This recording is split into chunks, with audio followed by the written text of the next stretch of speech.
ഓണൊക്കെ അല്ലേ, അപ്പോൾ ഓണസദ്യയിൽ വിളമ്പാൻ പറ്റിയതും എളുപ്പത്തിൽ തയ്യാറാക്കാൻ പറ്റിയ ഒരു ഡിഫറെൻറ്റ് രുചിയിൽ പായസം ട്രൈ ചെയ്താലോ? എപ്പോഴും ഉണ്ടാക്കുന്ന പായസത്തിൽ നിന്നും ഒരു വ്യത്യസ്ത രുചിയിൽ ഈ പായസം ഉണ്ടാക്കി കൊടുത്താൽ നിങ്ങൾക്ക് വീട്ടിലുള്ളവരുടെ മുമ്പിൽ സ്റ്റാറാകാം. ഇത്രയും രുചിയിലുള്ള എളുപ്പത്തിൽ തയ്യാറാക്കാൻ പറ്റുന്ന ഈ പായസം എങ്ങനെ തയ്യാറാക്കാമെന്ന് നോക്കാം. ഇതിനായിട്ട് നമ്മൾ 2 നേന്ത്രപ്പഴവും 2 ചെറിയ ക്യാരറ്റാണ് എടുക്കുന്നത്. വലുതാണെങ്കിൽ ഒരെണ്ണം മാത്രം മതി. ഇത് നന്നായ പഴുത്ത നേന്ത്രപ്പഴം ആയിക്കോട്ടെ.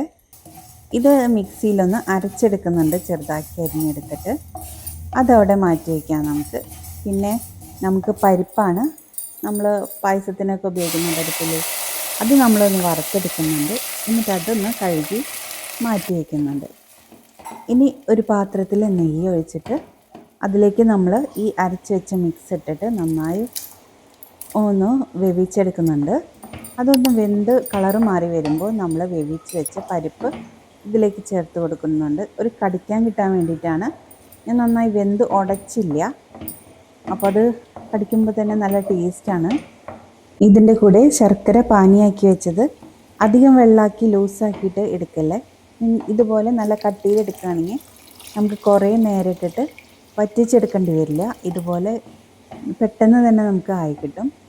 ഇതിൻ്റെ കൂടെ ഇത് വറ്റി വരുമ്പോൾ നമുക്ക് ഇത് രണ്ടും കൂടി മിക്സായിട്ട് വരുമ്പോൾ നമ്മൾ 2-ാം പാല് ചേർത്ത് കൊടുക്കുന്നത്. ഒരു നാളികേരത്തിൻ്റെ പാല് മാത്രമാണ് നമ്മൾ ഇവിടെ എടുത്തിരിക്കുന്നത്. 1-ാം പാല് നമ്മളിവിടെ മാറ്റി വെച്ച് 2-ാം പാലിൽ മാക്സിമം പാല് നമ്മൾ പിഴിഞ്ഞെടുക്കുന്നുണ്ട്.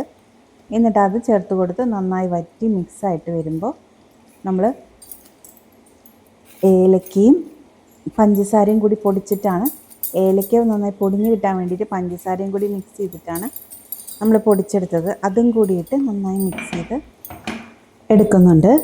ഇനി ഇതും കൂടി നന്നായി മിക്സ് ചെയ്ത് വരുമ്പോൾ നമുക്ക് മാറ്റി വെച്ച 1-ാം പാല് കൂടി ഇതിലേക്ക് ചേർത്ത് കൊടുക്കാം. ഇത് വളരെ പെട്ടെന്ന് തന്നെ നമുക്ക് തയ്യാറാക്കി എടുക്കാവുന്നതേ ഉള്ളൂ.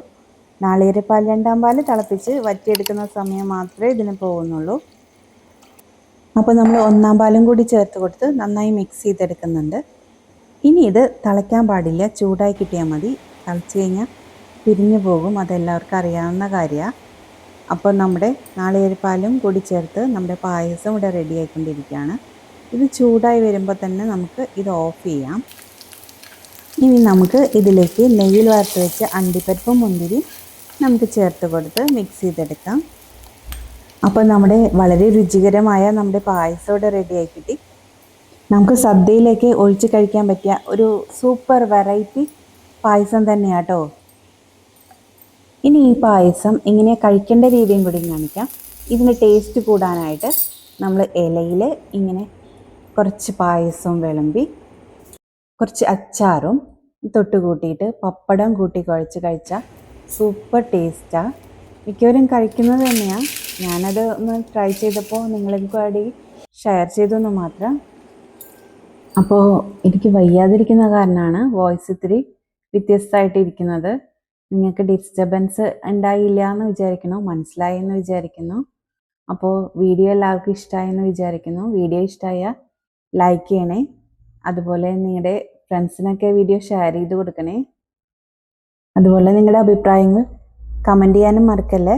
അപ്പോൾ എല്ലാവർക്കും എൻ്റെ ഹൃദയം നിറഞ്ഞ ഓണാശംസകൾ. അതുപോലെ നിങ്ങൾ നമ്മുടെ ഫാമിലിയിൽ ആദ്യമായിട്ടാണെങ്കിൽ വീഡിയോ ആദ്യമായിട്ടാണ് കാണുന്നതെങ്കിൽ ചാനലൊന്ന് സബ്സ്ക്രൈബ് ചെയ്യണേ. കൂട്ടത്തിൽ ബെൽ ബട്ടണിൽ ഓൾ കൂടി എനേബിൾ ചെയ്താൽ ഞാൻ പുതിയ വീഡിയോസ് ഇടുമ്പോൾ നോട്ടിഫിക്കേഷൻ ലഭിക്കും. അപ്പോൾ ശരി എന്നാൽ.